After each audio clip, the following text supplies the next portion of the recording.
Anyway, let's watch Chuck Schumer on Rachel Maddow, because he had a bunch of takes. I want to hear what he had to say. I didn't watch this yet, but I want to see it. Filibuster. There is definitely a diversity of opinion within your caucus on that. Senator Sinema, Senator Manchin have, for example, expressed reservations about getting rid of that. But lots of other senators and lots of people who are strong stakeholders within the Democratic Party say that there's too much to get done right now to let that get in the way. And there's no reason to expect that any Republicans in any significant numbers, let alone 10 of them, will cross the line on anything. Where do you stand? The caucus is united with the belief that I have. We must get big, strong, bold things done. That's a bottom line. If we don't, I worry about the future of this democracy. If people continue to be disillusioned that this government can't do a thing to make their lives better at a time when so many are angry, so many are sour, so many think they don't have a chance to get ahead, I worry about the future. So we have to get things done. That's point one. Point two, we will not let Mitch McConnell dictate to us what we will do and not do, period. And these first 5 days have shown that. And as I said, my caucus is totally united from one end to the other that we're not letting him go forward. Our hope is, now we have tools that we can use. Reconciliation, we can get a lot of the COVID bill done with reconciliation. And that's something we certainly will use if they try to block this immediate COVID bill. We can even use reconciliation for... If I'm a Republican, what I do is act like I'm going to come up with a bipartisan compromise, constantly cry about how divisive the Democrats are being, hold up the impeachment trials as best as possible by saying this is unconstitutional. Why are we even doing this? Democrats don't care about the American people. Like, literally be in a holding obstruction pattern for the next 2 years until the midterm elections, and then fucking eviscerate the Democrats in the midterm elections, okay? Eviscerate them. And that's precisely what they're going to do. They're going to hold everything back. They're going to say, oh my God, we want to deal with them, but look, they don't want to deal with us. They don't want to deal with us. And then force them to go with the budget reconciliation route regardless, okay? Force Democrats to go with the budget reconciliation route regardless. Kind of like Obamacare in 2010, literally by first diluting the bills, making sure that the final form of that bill is literally just fundamentally something different, okay? Filled with fucking pork and totally neutered across the board, and then turn around and still not vote for it so that you have to literally fucking push for the budget reconciliation. But originally, the bill you had was much stronger, and it could have been passed through the same fucking proceedings regardless. But now you have a neutered bill full of idiotic poison pills and fucking bullshit pork spending and just a neutered bill overall. And now you're passing that with a budget reconciliation. You've already lost a shitload of political capital because everybody hates gridlock. Everyone fucking hates gridlock. And then, boom, you lose all that political capital for passing a worse bill overall. Okay? A nerfed ass bill gets passed with budget reconciliation, and ultimately everybody hates the Democrats. A much broader proposal, Biden's Build It Back Better, which obviously would be modified and changed. So we have some tools we can use right now and will not hesitate to use them if Republicans continue to just block. As for other issues, what we're going to do is we are united in the view we need to bring change. We are united in the view McConnell is not going to dictate what this Senate does. Shush. Oh my God. Chuck Schumer's a political beast. He's not Harry Reid. He will just nuke the bird rule or have the Senate parliamentarian president ignore any bird objections. You doomers are so useless. Ugh. Are you fucking brain dead? Chuck Schumer's literally worse than Harry Reid. God. What kind of, like, the new neoliberals are so fucking stupid. Like, Chuck Schumer is a political beast. Are you out of your fucking mind, dude?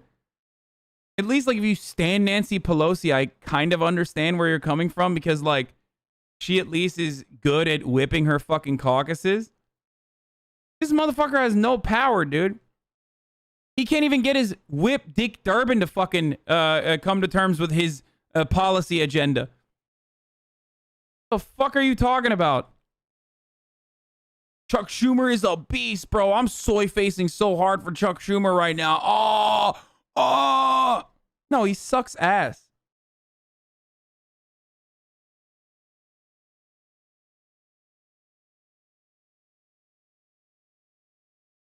And we will come together as a caucus and figure it out. But I can assure you, we will bring real change here, real dramatic change. We have no choice.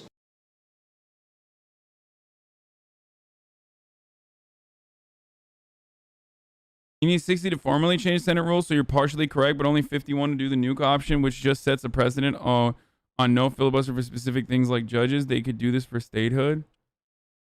Yeah. I wonder how many Matt Iglesias articles that guy has retweeted. So many, bro. There's another Schumer clip. Let's watch. When President Obama was first elected, and there was a number of there were a number of big legislative lifts on the table, I feel like as an observer of that process, as somebody reporting on that process, I learned a lesson. I gotta pee. I watched with Obamacare, with the Affordable Care Act, the Republican. No, you didn't. None of you did. Your entire goal is to literally fucking do the surprise Pikachu face when Democrats talk a big game and then demonstrate that they did not learn those lessons at all. That is literally all mainstream media does, is, that's crazy. I thought that we could work with the Republicans this time. Surprise Pikachu face. Republicans insisted that there not be any single payer option, there not be a public option, Right. Had to be based around the private insurance companies. And they insisted on all these changes that were made for them, and then they didn't vote for it anyway. Right. And on the immigration bill, they insisted that their priority, deportations, all that be done up front. President Obama did all that up front, and then they still didn't vote for it. We saw it in the Recovery Act as well. They insisted that the Recovery Act be made smaller and significantly less effective, and then they didn't vote for it anyway. 10 years it took to get, because it wasn't deep enough and strong enough. 10 years. We're not going to make that mistake with COVID. But isn't the lesson there that it's not worth trying to get bipartisan legislation because it will weaken it and make it worse, and they're never going to vote for it anyway? Our North Star has to be the legislation itself. It has to be big and bold and strong. If Republicans work with us to get good, strong legislation, yes. But I agree with you. I've made these arguments in numerous places. Look at 2008, where we spent a year and a half trying to get something good done, ACA, Obamacare, and we didn't do all the other things that had to be done. We will not repeat that mistake. We will not repeat that mistake. You are right. I think of just what you think all along. And it's a different time. I mean, we've had the most authoritarian president around. Look how close he came on that awful day, January 6th.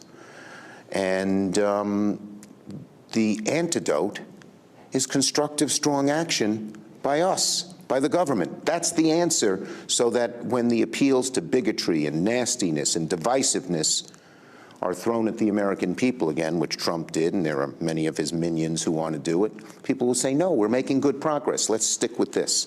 But if we don't make progress, bad, bad, bad. We can have really bad solutions, really bad outcomes, rather. I think Rachel Maddow watches your stream, bro. She literally just said the same shit you did. No, they're saying all this, but it doesn't mean anything. I'm sorry. They're not. They have to act like Republicans are normal, okay? That is the primary function of the Republican Party or the Democratic Party is to literally fucking act like the Republican Party are normal when they're not. And the primary function of the media is to normalize the back and forth going on between these two parties.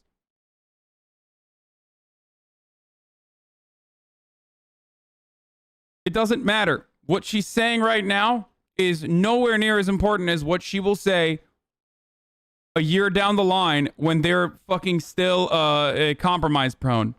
Okay? Unfollowed you everywhere. Ugh, he literally just said the exact same thing you did. You're just another Jimmy Dore, huh? Okay, dude. Here. Oh, fuck. Can one of the mods get this? I can't. Not on this one. I have other Chatterino is the one where I can ban people. I just don't want to look through it. You can permanently ban them. Fucking idiot. You're just another Jimmy Dore, huh? Okay.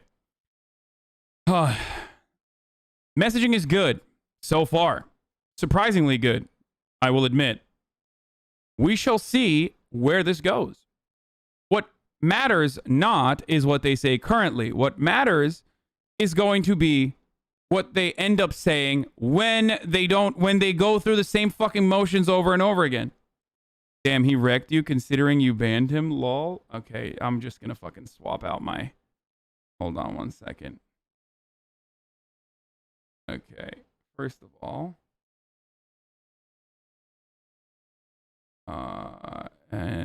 secondly... No, I banned him because he is a nuisance. He is an annoying, fart-smelling fucking liberal nuisance in the chat that I don't want to fucking consistently get trolled by over and over again and derail the conversation. And so are you, which is why you got banned as well. There you go. Sorry. Just be less fucking annoying.